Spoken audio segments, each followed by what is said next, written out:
John chapter 6, verse 31. Our ancestors ate manna in the wilderness, just as it is written, He gave them bread from heaven to eat.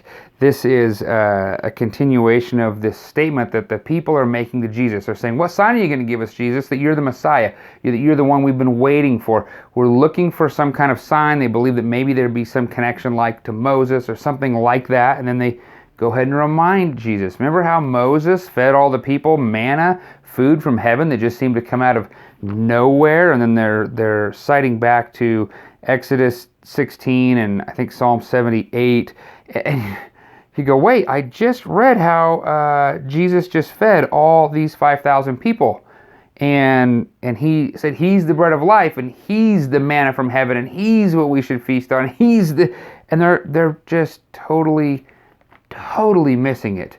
They're saying, oh, well, let's compare this guy to Moses, and yet this is the guy who empowered Moses. This is the guy who is the bread. This is the guy who did all those miraculous signs. Of course, they're not seeing that, and then they're not even seeing that just the day before he had done all this stuff, and it just shows you this hard heart.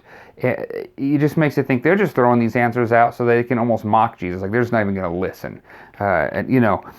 Moses did this, what are you going to do? And they just missed it right before their very eyes. Even if I think in that moment, manna would have dropped from heaven exactly like it happened in Exodus, I think they still would have missed it because they're blind. They just can't even, they don't want to see.